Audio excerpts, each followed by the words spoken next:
we're discarding all of these black magic things, I like and the now black magic of it. now we're getting into the white magic, right? So guys and girls, dating apps are probably the way that most people are meeting people. I mean, you know this probably better than I. I mean, we're in a digital world where we'll still run into mutual friends, and these things will kind of happen naturally, and that's all beautiful. But a lot of the dating is happening digitally. That's right. And it's a game. It's a game. So how do you play that game with authenticity, but also with effectiveness that allows people just that entree, just that window to create the connection, to say, like, I mean, if we were in a country dance hall like Broken Spoke in Austin, you know, it's an understood rule that regardless, you say yes for a dance. You don't have to dance for multiple songs, but if someone says, hey, may I dance with, and it could be your girl or whatever, of course, go for a spin. Right. You know, like that's the thing that we're all trying to get to, is like, I just want the spin. I just want like, give me 3 minutes of texts back and forth, and like, we'll figure some shit out from there. But like, how do you even get that? How do you even get that in the digital world, right? Like, and that is going back to like what picture you choose, or what thing that you're doing to actually get you to have this little bit of dance where you can open it up. And what advice do you have for like, and is it different advice for both sexes, or is it like, what is the authentic way to play just enough authentic strategy to give you a chance? That is tricky. I think both. What I'm a big fan of is, I always talk about 2D and 3D. Like, unfortunately, we live in a world now where so much of us is portrayed in 2D. Mm-hmm. That's true of social media as well, and we kind of do it to ourselves too. We kind of caricature ourselves in whatever way we're comfortable getting attention. We caricature ourselves around that. You know, so if we're used to getting attention for being the macho person, then every picture of us is like some tough guy thing. If a woman is used to getting attention from her body in a bikini, then it's like disproportionately her pictures are centered around that. We learn what's comfortable for me as a way to get attention, and then we build our whole persona around that. And I don't think that's what creates attraction. I think that what I call unique pairings creates attraction. Unique pairings is when you have two things that you don't necessarily normally find in the same person. Like, I don't have to be a woman to know that one of the things women are going to go crazy over about you is the fact that you're a good looking dude who also has, like, you look tough, you look strong, but then all of a sudden here comes all this emotional intelligence and this sensitivity and this vulnerability, and it's like, holy shit, who am I dealing with? I don't know what this is. All of a sudden you became enigmatic. But if you look at, okay, true, and thank you. I appreciate that. That is very sweet, and I think you're right. You know, and like patently, you're right. However, if you look at my rejection percentage on a dating app, it's extraordinarily high. Yep. And I would hypothesize that there's some very interesting people that if they didn't discard me immediately, we could have some 100%. interesting interactions. So, but isn't that built into the medium? And almost like part of what we all need to do is lower our expectations for, like, I need to just be so aware of how much everyone else is experiencing this too, that we live in these silos in that world. It's not like we're running 5 different profiles and split testing them with different faces and not like, you know, like... Some people fucking do, actually. I've talked to people who do. And that's very interesting when they take it to that level. Right. And I'd be interested to know which of their profiles do the best. But we assume we're getting a lot more than other people. And I think that it's just a truth that what we're attracted to in person is very different from what we believe we're attracted to when we see someone in an online profile.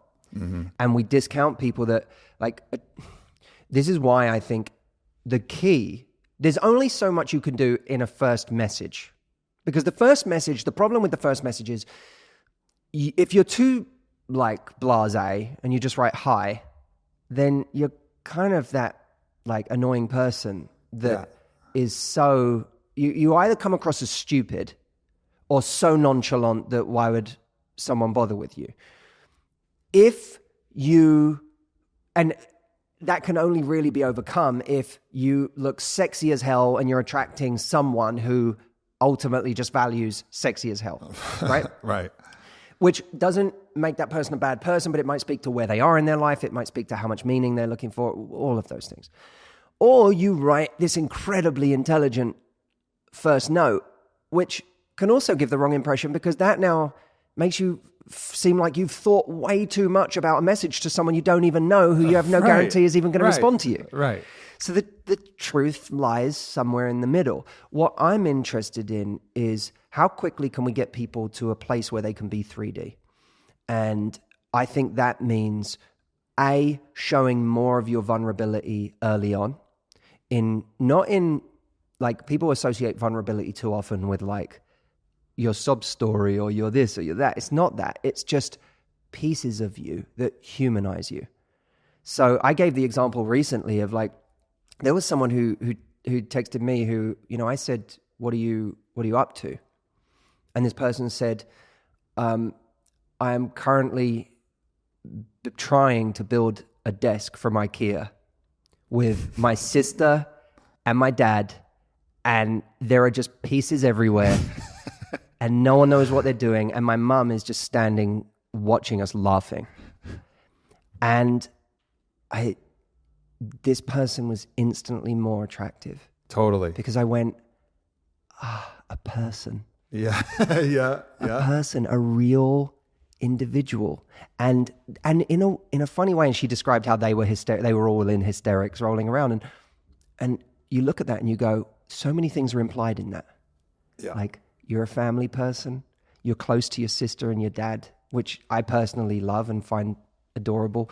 Your mum's standing there laughing while you, like, I'm learning about your relationship with your family. I'm learning about how seriously you take yourself.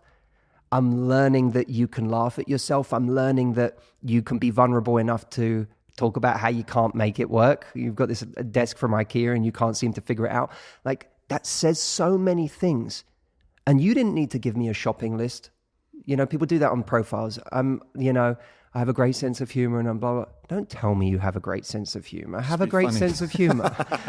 Like, it, and I think that, I mean, it comes back to story. We're all telling stories, right? And we forget when we're in those first 2 or 3 texts, we forget that even in tiny fragmented chunks, we get to tell story, because we're lost in thinking that we need to answer the exact question we've been asked. Mm-hmm. Someone says, how are you? We go, fine. How you doing? They weren't asking how you are. They were starting a conversation. Mm-hmm. Your job isn't to say how you are. Mm-hmm. Your job is to fuel the conversation. Mm-hmm. So you'd have been better off saying, I'm good, but I can't stop thinking about this movie I saw last night. Mm-hmm. Okay, now we're in. Yeah. Tell me about, well, it's this thing. I don't normally watch horror movies because I'm the person that, like, will curl up into a ball and needs someone to hug. Right. Oh, they're then sweet. You're in. They're sweet. They're this, they're that. You're dancing then. Yep. You're dancing then. And people aren't dancing. That's a nice way of putting it. People aren't dancing. They are in this mechanical, logistical conversation.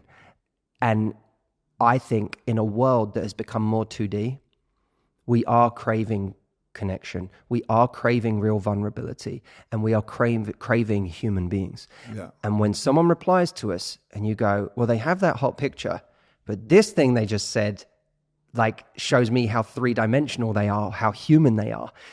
Now I'm intrigued because no one else it sounds so obvious, but no one else is doing it. Mm-hmm. It's all about, how do I move from 2D to 3D?